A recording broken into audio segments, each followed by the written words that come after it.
हामी आउने गरेका थियौँ। आज त्यसैको सेरोफेरोमा हामी यो कार्यक्रम यहाँसँग लिएर आएका छौँ। आजको यस उद्घाटन समारोहका अध्यक्ष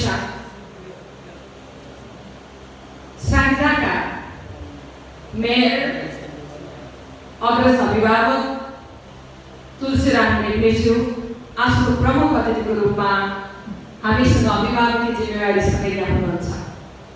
यसैगरी मञ्चमा प्रोटोकल स्थापित भइसकेको छ। सञ्चार समन्वय समिति गण्डकी प्रदेशका सदस्य भवानी अधिकारीज्यू सहित नेपाल पत्रकार महासंघ स्याङ्जाका वर्तमान अध्यक्ष, निवर्तमान अध्यक्ष, पूर्व अध्यक्षज्यूहरू र प्रेस काउन्सिलका पूर्व सदस्य जो पनि आउनुहुन्छ र सँगसँगै हामी धेरै वर्ष पहिले मलाई लाग्छ हामी करिब 8-9 कक्षामा पढ्ने बेलादेखिको मित्रता छ अनन्तजीसँग। मेरो अन्य मित्र हुनुहुन्छ र यो सँगै आज के प्रेजेन्टेसन हुन्छ गण्डकी प्रदेश पत्रकार महासंघको पनि प्रतिनिधित्व छ। म यहाँ सबैजनालाई हृदयदेखि आभार व्यक्त गर्न चाहन्छु र आज हामीले यो ब्यानरभित्र रहेर स्याङ्जाको पर्यटनसँग जोडिएका विषयहरूलाई त हामी केही उठाउनेछौँ छोटो समयमा। यो सँगसँगै पत्रकारज्यूहरूको सेवा विकासका विषय, यहाँलाई अहिलेको अवस्थामा आवश्यक भएका विषय र आगामी दिनमा हामी कसरी सहकार्य गरेर जान सक्छौँ भन्ने विषयलाई आज हामी यो कार्यक्रममा उठान गर्नेछौँ। यो विषयमा महत्त्वपूर्ण योगदान दिनका लागि नेपाली पत्रकारितामा आम सञ्चार क्षेत्रमा मिडिया जगतमा एउटा मिडिया अभिनेताकै रूपमा रहेर लामो समयदेखि अनुसन्धानमा काम गरिरहनु भएका डाक्टर भूमिराज चापागाई आज ट्रेनरको रूपमा हुनुहुन्छ। स्याङ्जाका लागि एउटा सुखद उपलब्धि। उहाँलाई हामीले काठमाडौँदेखि यहाँसम्म ल्याएर यहाँसँग साक्षात्कार गर्ने मौका प्रदान गरेका छौँ। त्यो हाम्रो कोसिस हो। उहाँले थुप्रै कन्ट्रीहरूमा, उहाँले अमेरिका लगायत, क्यानाडा लगायत विभिन्न कन्ट्रीबाट यो मिडियासँग जोडिएको विषयमा उहाँले धेरै नै ज्ञान हासिल गर्नुभएको छ र अहिलेको टेक्नोलोजीमा एआई, यो प्रविधि, डिजिटल रूपान्तरण जसरी भएको छ यो विषयमा एउटा पोख्त व्यक्ति पनि हामीसँग हुनुहुन्छ। यो सँगसँगै आज स्याङ्जाको पर्यटनको विषयमा पनि प्रेजेन्टेसन छ। म यति मात्रै कुरा के भन्न चाहन्छु भने अब हामी विकासका लागि तथ्याङ्क र प्रमाणमा आधारित निर्णय प्रक्रियामा अगाडि बढ्नुपर्नेछ। हिजो उसले बताउनु भयो, फलानाका स्रोतले अनुसार यो भयो, अधिकारीले बताए भन्ने खालको पत्रकारिता हामीले पत्रकारिता सुरु गर्न 2001 मा थियो। 2001 मा जब हामी पत्रकारितामा अगाडि बढ्यौँ त्यो बेलामा फलानाले बताए भन्ने समाचारबाट हाम्रो यात्रा आरम्भ भएको थियो।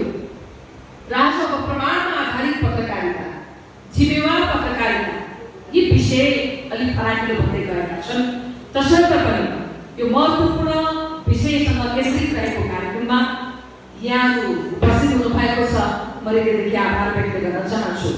कुनै पनि नीति, योजना र कार्यक्रम सफल बनाउनका लागि अनुमान मात्रै पर्याप्त छैन। यसका लागि सही तथ्याङ्क, वास्तविक अवस्था र प्रमाणमा आधारित जानकारी आवश्यकता हुन्छ र यो यहाँहरूले आफ्नो पत्रकारितामा लागू गर्दै आउनु भएको छ।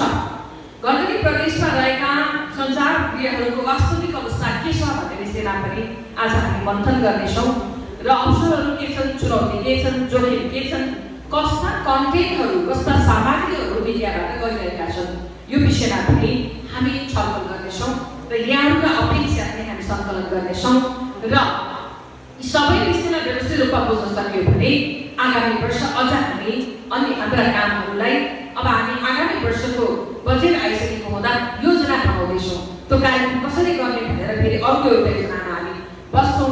यसका लागि हामीलाई सजिलो हुनेछ भन्ने पनि मैले अपेक्षा लिएको छु।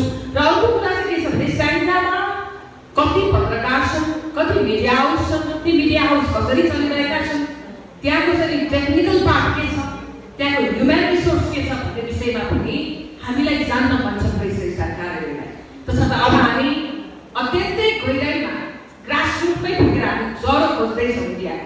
त्यो तथ्याङ्कमा अगाडि बढाएर त्यसका लागि पनि यहाँहरूले सहयोग गर्दै हुनेछ भन्ने मैले विश्वास दिएको छु।